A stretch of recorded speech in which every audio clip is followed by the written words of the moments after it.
What is the evidence of dishonesty?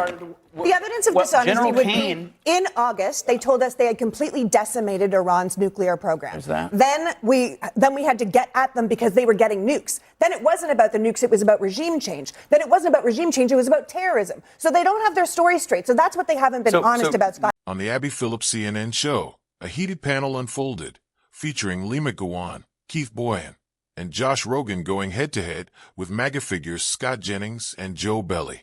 In this segment, we're breaking down key clips from that episode and unpacking what went down. I'll also share my own thoughts along the way, because this discussion is definitely one you don't want to miss. So let's dive in and break it all down together. Tonight, the price of oil has skyrocketed to the highest level in nearly 4 years. It jumped to over $100 a barrel, and markets tumbled as a result of it. At the center of all of this is the Strait of Hormuz. Iran has effectively closed that waterway and has struck at least 6 vessels there and in the Persian Gulf in the last 48 hours. And just in, sources tell CNN that the Pentagon and the National Security Council significantly underestimated Iran's willingness to close the strait in response to military strikes. We're also told that the security team didn't account for the potential consequences of what officials are describing as a worst-case scenario. But now, the president is suggesting that higher oil costs are actually a good thing. He posted on Truth Social that because the U.S. is the largest producer of oil in the world, more expensive oil means America is making a lot more money. But he did add that right now, stopping Iran from having nuclear weapons is of far greater interest to him. So this new reporting, I think, is very eye-opening for a number of reasons, because the ability of Iran to continue to keep the Strait of Hormuz effectively closed to non-Iranian, non-allied ships of theirs, even though they are severely weakened, is probably the biggest factor that's going to control whether or not this war continues. Because if oil gets to a certain point, the Trump administration is going to have to deal with the practical and political consequences of that. Look, it is Iran's only point of leverage right now. Let's be clear about that. There is no other point that they can twist anyone's arm. They can't talk their way out of it. The supreme leader, the new supreme leader, we're not even sure if he's healthy enough to stand. He hasn't been seen yet. So they're playing the only chip they have on the poker table. The president has a lot more chips to play as well. Obviously, there's talk about the Navy coming in, whether that happens this week or next week, to actually escort some ships through the strait. That would be a positive development. But all of Iran's oil is focused, 95% of it, on one island. And the president has not authorized the bombers to take care of that island, eliminate that island. That is the ultimate, pardon the phrase, trump card, which is sort of the doomsday scenario for Iran. That would single-handedly wipe out their entire economy. President Trump still has that card to play. And I hope he uses, that chip against theirs. You're using a lot of gambling metaphors, which is interesting because I feel like this entire thing is one big gamble where we didn't consider the consequences. Like you're talking about he's got one chip and we have a bunch of chips. I feel like this is the most obvious ace up your sleeve situation that you could possibly have. Like to not think that they were going to close the Strait of Hormuz, it seems foolish. It feels like that was exactly what they were going to do. 1/5 of the world's oil goes through there for the entire world. So they're not just holding that, they're holding the world's oil hostage. And then on top of that, it's like, they don't have anywhere to store the rest of the oil that they're actually pumping out of the ground. So all the places that are pumping oil are like, what are we going to do with this if we can't move it out? So that's also causing a problem. And then we have all of our bases around the Middle East. So that would be another chip that they could play. They could blow up our own bases that we've spent billions of dollars on over the years. You got me on the gambling stuff. That was a good one. I'm not trying to get you, dude. We're at war for no reason. We're at war for no reason. And you're like, if we're not talking about chips, we're talking about nuclear warheads and nuclear enriched uranium. No, is it better there was no reason and no intelligence that there was any nuclear warheads there. No one thought this plan out. Is it better? Would it be better that Iran has enriched uranium that they can now deploy to their proxies in the Middle East or use it themselves? But that's not what they said. That's not what's on the table. I actually think that's a good question. It's a good question whether we're even going after the enriched uranium because, look, the objectives here and what they actually will accomplish, that is one of the big question marks. Are they actually going to be able to get to that uranium? Or are they actually going to be able to take it off the table? I'm not so sure. We've seen evidence of that. Right. I don't think you have to have secret intelligence sources to know that they failed to plan for a lot of the contingencies that were easily predictable if we were going to attack around the Strait of Hormuz, the attacking of our embassies, tens of thousands of Americans trapped and can't get out of the country as they're in danger. They didn't bother to tell them. No consultation with allies, no energy policy to offset the disruption. And they're scrambling. Or now we've got to release Russia sanctions to get more oil on the market. And now we've got to tap the strategic reserves. And they're obviously reacting. They're killing the mine boats after the mines are already in the water. Okay, so they're constantly chasing the Iranian strategy. And it just shows what happens when you have a military-only approach that has nothing to do with the diplomatic, economic, and political consequences of launching a major war that's going to engulf the region in fire. And so when you look at any one of these issues, you have to say to yourself, man, this should have been planned a lot better, whether or not you think this is a good idea or a bad idea. And in the end, at every stage, the administration is going to face this issue of, okay, how much pain are we willing to take for the American economy? How many dead men and women are going to return to Dover Air Force Base? How many billions are we going to spend? And can we suffer more than the Iranians? And over time, the Iranians are betting that they're going to be able to suffer more than us. And they may be right about that because Trump changes his mind all the time. And that speaks to your questions about objectives. They're always changing because Trump's constantly changing his mind. So that's crazy. Two different administration officials, both involved in the energy strategy, talked about whether or not the boats would be escorted in the Strait of Hormuz or not. Just listen to what they had to say. Can it happen now? Will it happen soon that the Navy can do that? It'll happen relatively soon, but it can't happen now. We're simply not ready. All of our military assets right now are focused on destroying Iran's offensive capabilities and the manufacturing industry that supplies their offensive capabilities. That was always in our planning, that there's the chance that U.S. Navy or perhaps an international coalition will be escorting oil tankers through. There are, in fact, tankers coming through now. Iranian tankers, I believe some Chinese flag tankers have come through. So we know that they have not mined the straits. I want to pause for a moment before we move on, because what Lima Gawan said about the gambling metaphors used by the Trump administration really deserves a closer look. Then you have Joe belly tossing out a sarcastic comment like, "Oh, what a zinger," completely missing the point she was making. She wasn't joking. She was highlighting something far bigger. Honestly, I wish the panel had spent more time unpacking that idea, because the administration often operates like a high-stakes gamble.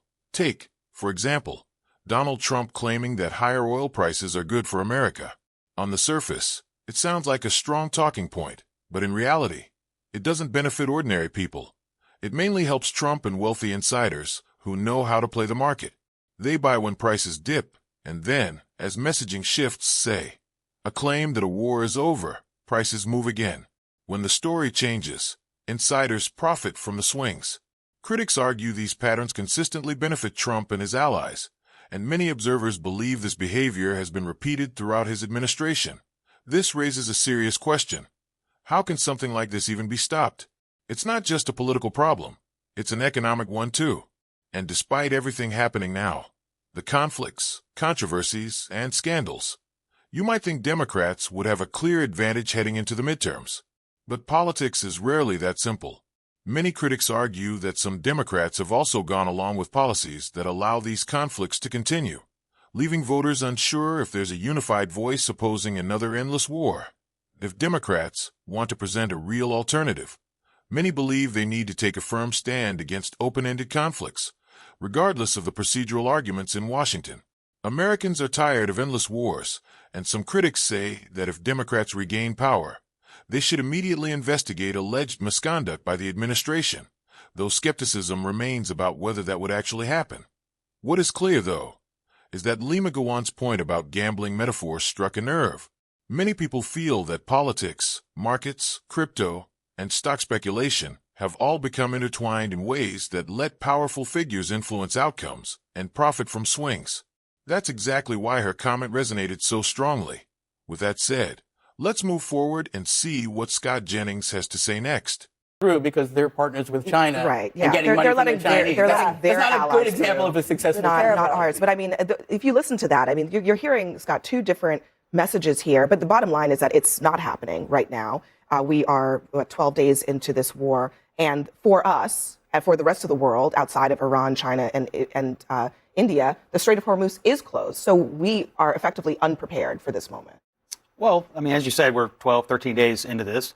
And I suspect that over the next few days, we will be working with international partners to open it up. I don't know whether it will happen within the next 24 hours, 48, or what have you, but it's obviously a priority. I agree with Joe. This is really the last thing Iran is capable of doing. And so we have to destroy their capabilities of doing that. It seems to me, given the fact that they have been intermittently attacking all their neighbors in the Gulf, the other Arab states, that they would have some interest in possibly over time ensuring that the strait remains open. So I think it's sort of fashionable to freak out and have a meltdown when you oppose something in the first place. But again, we're in the middle of the second week of this. We have pummeled their offensive capabilities. We have destroyed nearly all of their air defenses. I mean, I think we are currently meeting our objectives. I think the issue you raised What are about our objectives? No nukes, no missiles and drones, no aggressive Navy, no exporting of terrorism. Based on what? Period. Based on what intelligence? Based on what evidence? You don't think Iran is the largest state sponsor of terror, that they pursue nuclear weapons, that they have missiles and drones, and they have an aggressive Navy? What's the evidence that we've met those objectives? Yeah. And how do you know what it is? Well, we have a severe, I mean, in the daily Pentagon briefings, we get a mathematical calculation of the degradation of the number of missiles and drones they've been able to fire. Number two, we have a full, we have an account. Yes, we have. Well, we have an accounting. Building new missiles and drones every day. They have talked about their capacity. We have an accounting every day of how many ships we've sunk. And so we are. But I guess I wonder, I mean, the two perhaps most important. They constantly harass ships. The two most important elements of this are going to be the nukes and this idea that are they going to export terrorism. I don't think we've seen any evidence that either of those two things have actually been halted. I think the nuclear, just to answer your question, to me, the nuclear piece is the most important piece. The president set a red line. I'm never going to permit them to have nuclear weapons. They went to the table with our negotiators, and their opening position was, where are they? We have the material to do 11. Yeah, I get that's what we have to take away. I get that we know that they said that they had it, but I'm asking, do we know that we've destroyed it? Do we've not have it in our possession? No. So that's going to be a key question. And that's part of the problem. This whole mission has been a disaster. And I think it's an unmitigated. For who? Iran? It's an unmitigated disaster. It's an unmitigated disaster for the world, for the United States of America. Maybe it's funny to you, but it's funny to me that you're hoping that we lose this war to Iran. I never said that. Scott Jennings comes across as incredibly smug in this exchange, and it's something many viewers have noticed for quite some time. The argument he's pushing is one we hear constantly in these debates. The idea that questioning the war somehow means you want the United States to fail. That kind of framing immediately shuts down serious discussion, because asking tough questions about a war is not the same as rooting against your own country. Yet this is the narrative he keeps leaning on. Rarely do you see anyone on television respond with the raw frustration that so many viewers probably feel while watching from home. You can almost imagine Keith Boyan losing his patience and firing back with a blunt, no-nonsense response that cuts through all the posturing. Many people outside the MAGA crowd want exactly that. Someone on the panel who finally pushes back in a way that breaks through the smugness and repetitive talking points. That kind of moment where the spin stops, and someone directly challenges Scott Jennings and the other MAGA voices who keep repeating the same arguments again and again. It's a disaster for the 170 school children who were killed by our U.S. Tomahawk missile. It's a disaster. It's a disaster for the 7 U.S. soldiers. The 7 U.S. soldiers who were killed. You're in this wish-casting an American disaster is amazing. No. It's incredible. No, Scott. Its mission has been a disaster. The motives have continued to change from one day to the next. They have not. The announcement today from the White House was almost identical to the announcement on March 2nd. Can I just finish? I let everyone else speak. I haven't spoken. President Trump said he wanted unconditional surrender. He said he wanted regime change. We're not going to get unconditional surrender. We're not going to get regime change. We have another Ayatollah Khomeini now in charge. The same person, same person with a different person with the same name, essentially running the country right now. And maybe or maybe not. But we don't know what's going on because our government hasn't been truthful in telling us what we need to know about what's happening. And this is part of the problem. What have they not been truthful about? This is part of the problem with the administration because they've been dishonest about what their objectives were from the beginning. They've been dishonest about what they've accomplished from the beginning. What's the evidence of dishonesty? And they were dishonest about the Tomahawk missile. What is the evidence of dishonesty? The evidence of dishonesty would be in August, they told us they had completely decimated Iran's nuclear program. Then we had to get at them because they were getting nukes. Then it wasn't about the nukes, it was about regime change. Then it wasn't about regime change, it was about terrorism. So they don't have their story straight. So that's what they haven't been honest about, Scott. And at $1 billion a day, $11,000 a second, the American people are allowed to ask what the problem is. And we're not going to laugh about it, okay? That's not what we're going to do. Joe, go ahead. The money argument is so rich. The money, how much we spent, $11 billion so far. We gave Ukraine $188 billion to prosecute their war, and the reaction from the left is to even give more money, to fund more money, spend more money in Ukraine. So yeah, it cost $11 billion. I'd rather the United States spend $11 billion, maybe $20 billion, maybe $30. $11 billion in 6 days. If it results in, and I'll put the caveat, if it results in either the regime changing, which is not happening, or the inability of them to possess nuclear. Okay, but Joe, what if neither of those things happen? Because as of this moment, it does not appear. As of this moment, hold on a second. They set a timetable, and you're changing the timetable. As of this moment, there's no indication that the regime has been weakened or that they have. You don't think Iran's been weakened? All of the reporting out there from within the administration is that they recognize that the regime has not. They have not shifted away from the Islamic Of course not. They're religious fanatics. They personally never changed, but to say they haven't been weakened, I think is not true. Scott, I mean, listen, I'm talking about how much control do they have over their own country? And I'm not saying that people weren't killed. Hold on a second, Joe. I'm not saying that people weren't killed in the regime. I'm just saying, are they in less control? And the answer is no. They're not. How do you know that? What's your evidence from every single person? I can't take any more of Scott Jennings right now. I can't even watch another second of this video because he embodies everything that's wrong with these panels, taking everything the administration says is gospel and spreading it like propaganda. And if anyone dares to question him, suddenly you're un-American. As if questioning policy equals rooting against your country. It's astonishing this guy gets on TV almost every night. Sure, it boosts CNN ratings, but watching the same smug routine over and over is exhausting. What's really missing is a Republican or conservative voice willing to engage in a real debate without all the chest-thumping, name-calling, and patriotism as a weapon act. But sadly, anyone claiming that label now just goes along with this nonsense. Then you have Joe Belly dismissing the fact that trillions of dollars have been wasted on endless wars overseas, ignoring that even a fraction of that money could fix infrastructure, healthcare, or prevent people from going bankrupt when they get sick. Yet these MAGA figures cheer on reckless spending while opposing anything that would help ordinary Americans at home. If you're from another country, it might be hard to grasp. The government gives a blank check for war while the people suffer. Approval for this war sits somewhere between 25 and 40%, but Scott Jennings keeps his smug routine and Joe Belly acts like spending doesn't matter. Meanwhile, Americans care deeply about this. Hopefully, one day, these figures end up on the dustbin of history, and if Democrats want to offer a real alternative, they need to stand united, oppose this war, declare it illegal, and hold Trump and his cronies accountable for war crimes and all other offenses they committed against the United States. Let me know your thoughts in the comments, and I'll see you in the next one.